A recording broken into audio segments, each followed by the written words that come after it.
Blue economy का जो sector है ये तो हमारी इकोनॉमी में एक बड़ा गेम चेंजिंग रोल प्ले कर सकता है। अब एक कॉन्फ्रेंस के बारे में सोचा जा रहा है, इन्वेस्टमेंट लाई जाएगी, लोकल इन्वेस्टर और फॉरेन इन्वेस्टर का कितना इस वक्त आप एतमाद देखते हैं, कितना स्पेस है हमारे इस ब्लू इकोनॉमी में? जी अस्सलाम वालेकुम। आपने बिल्कुल सही कहा कि पाकिस्तान का जो ब्लू इकोनॉमी सेक्टर है ये पाकिस्तान की इकोनॉमी में एक बहुत बेहतर कंट्रीब्यूशन दे सकता है। इस वक्त जो अगर हम बात करें तो पाकिस्तान ब्लू इकोनॉमी का कोई टोटल कंट्रीब्यूशन में नॉट भी 1 या 2% से ज़्यादा नहीं है हमारी जो टोटल जीडीपी के अंदर, लेकिन इसका जो पोटेंशियल की आप जब बात कर रहे थे, जैसे फिशरी में इस वक्त हम टोटल 450 या 466 मिलियन डॉलर के एक्सपोर्ट कर रहे हैं।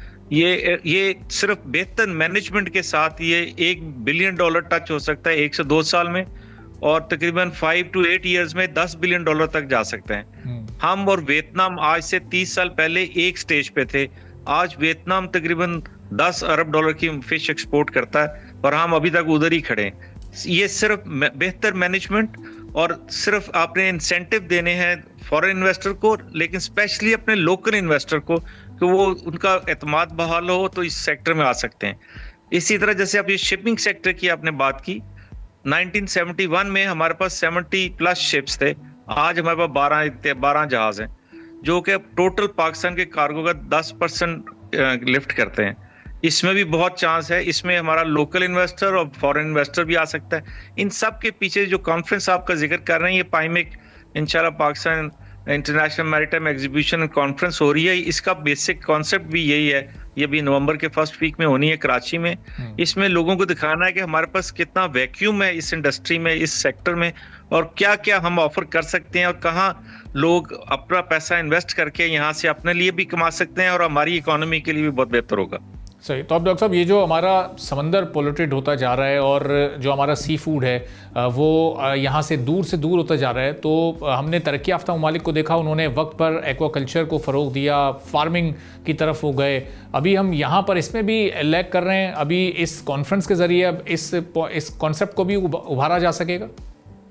जी बिल्कुल सही फरमाया आपने। पाकिस्तान की ये 2 प्रॉब्लम्स हैं हमारा। एक तो हम अनट्रीटेड जो इंडस्ट्रियल वेस्ट है, जो सिटी वेस्ट है, जो कचरा है, हम आंखें देखे बंद करिए दरिया में या नहर में या समुद्र में डाल देते हैं। अगर आप ये याद रखें, अगर रावी लाहौर में भी कोई चीज़ कचरा डालना है ना, तो हो सकता है वो पानी के बहाव के साथ वो कराची समुद्र में पहुंच जाए। अच्छा। और हमारी जो फिश स्टॉक्स को तंग करे या फिश जो लाइफ है अंडर वाटर उसको तंग करे। और ये ग्लोबल SDGs का जो UN ने दिया है उसका भी एक बहुत बड़ा इशू है।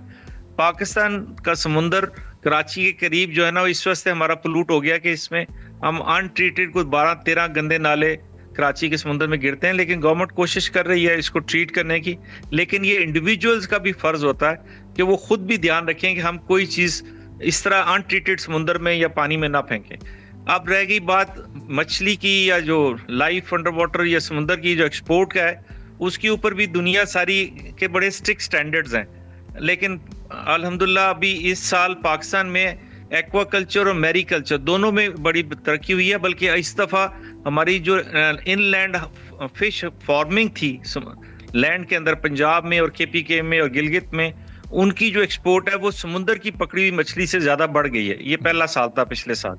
तो इसका मतलब है कि ये भी बहुत बड़ा इंडस्ट्रियल एग्रीकल्चर का एक प्रोडक्ट निकलेगा। आने वाले सालों में लोगों को इस बिजनेस की समझ आएगी और ये हम इससे भी बहुत अच्छा कमाई कर सकेंगे।